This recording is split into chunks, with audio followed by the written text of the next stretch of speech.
Chapter 4 The Road of Winter Part 35 At the Age of 60 I am over 60.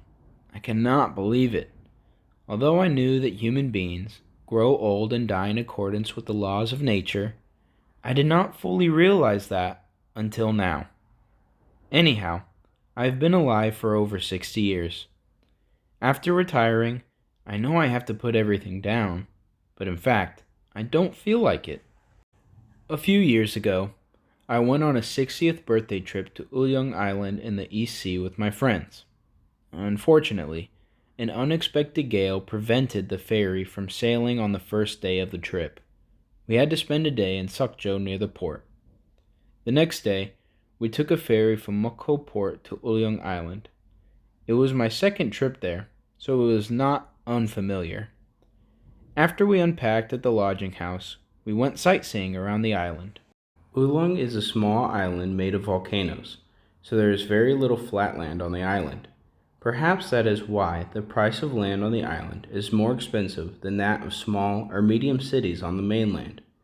It costs 1 million won per square meter. Most of the buildings remain from the 70s. There are no snakes in Ulyong Island. It is said that even if snakes are released on this island, they cannot survive. The owner of the lodging house explained that the island was formed by volcanoes and that snakes did not seem to inhabit there. It is very uncomfortable for people to live there. The traffic is inconvenient and there are few cultural facilities. The island is mostly occupied with tourism, fishing, and agriculture. They grow Siberian onions on the slopes as their main specialty. People say that the squid seed is very rare, so it is not caught very much these days. I remember the lyrics of a song, "A girl in Ulyong gets married when a squid gets a good harvest." There used to be over 30,000 residents, but now there are no more than 5,000. Moreover, some people even live in cities on the mainland such as Pohang or Seoul in winter. The owner of the lodging house said that they live in Seoul during the cold winter and come to the island in spring. Passing through the port of Jedong by car, the owner of the lodging house pointed to the 4 trees in Kwahejong. The trees were silver magnolias. He proudly explained that the trees were planted in commemoration of President Park Chung-hee's visit in 1962. The next morning, I visited Kwanhaejong because I was curious about it. There was a memorial stone under the silver magnolia trees. The memorial stone was erected to commemorate the visit of President Park. At that time, he even paid attention to Ulyong, which was difficult to reach because of poor access to the island. I could feel his love for the nation. We were waiting for the ferry to take us to Mukho Port after finishing our 3-day schedule. Unfortunately, due to heavy sea fog, the ferry was unable to reach the island and returned back to Mukho Port. To make matters worse, a strong wind prevented the ferry from leaving the island the next day as well.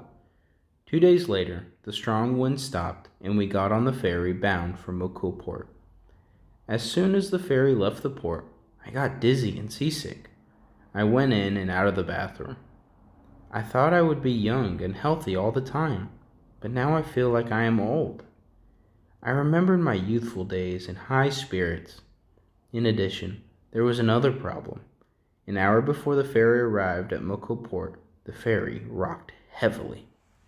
Ladies and gentlemen, the ferry's rocking in rough waters, but there is no problem with safety. However, the engine of the ferry stopped after the announcement. Now we have a slight problem. There's a foreign substance stuck in the rear engine. We need to get rid of it. The ferry was floating on the water and the stormy waves became stronger. There was a shadow of fear in the eyes of the passengers on the ferry. As more than 20 minutes passed, I was reminded of the students who were trapped on the Seawolf ferry. It had been a year since they died, trapped on that ferry. Did they feel this way at the time of the accident? A few minutes later, I heard the engine start from the ferry that was swinging back and forth. We removed the foreign substance from the engine, and we're leaving. Our ferry will arrive at Mukul Port in 30 minutes. At that moment, all the passengers clapped and shouted. It was a short time, but I was nervous and distressed. In the old days when navigation was not developed, sailing would be very dangerous and difficult. During this trip, I thought once again of my ancestors who sailed to Ulleung Island, Columbus, who discovered the Americas in his company, and all the people who sailed with their courage and pioneering spirit. I thought of a lecture by Professor An Byung-wook. He explained the war against nature, taking the example of Hemingway's short story, The Old Man and the Sea. Professor An said that there were three kinds of wars with humans: the fight against nature, the fight between man, and the fight against oneself. He said that the hardest fight among them was a fight against oneself. What is life? Everyone seems to think about life once or countless times, but almost everyone seems to have no clear definition of life. Even if they are not philosophers, many people have tried to discuss and define life and will also do it in the future. In the 60s, a famous Korean singer, Chae Jun, sang a song called The Border. According to the lyrics of his song, life was a traveler's path. Where do we come from and where do we go? Life flows like a river aimlessly. When I was young, I used to sing The Border, and when I sang that song, one of my friends would tell me, "Encore!" The message of the song seems to be a life of philosophy. These days, some friends say, "Is there something to life? Let's just enjoy it and live roughly." They have been struggling for over 60 years, and then they think life is no big deal. They seem to want to enjoy the rest of their lives without burden. When I was a child, there was a popular song with lyrics like this: "Let's play when we're young. You can't play when you're old." It is a song about just playing around with our lives. At that time, I felt like I wanted to shut my ears when I heard that song. Even at a young age, I thought I could not just play around with my life. Everyone has only one life. We can't afford to spend our precious lives playing around, can we? In middle and high school, teachers used to ask students what their outlook on life was. Sometimes teacher asked us what our values were and what our motto was. I once could not quite understand whether these terms meant the same thing or not. I could not say anything about my outlook on life. Now that I am older, I want to say that life is the way given by heaven, the laws of nature, and I think it is valuable in life to do good and live well with the people around me. As for my motto, I can speak with conviction. I have always wanted to live a life of honor, and I have been practicing it. We must strive to live by feeling the true meaning of life while we are alive. I hope we all get along together and live in a world where everyone can live happily. We cannot give everything we own to others. However, I hope that everyone will share little by little and look out for our neighbors who live difficult lives. I hope we all will abandon our greed, adapt to our given circumstances, and live in this society trying to find something worthwhile. Rather than shouting, "What's in life?"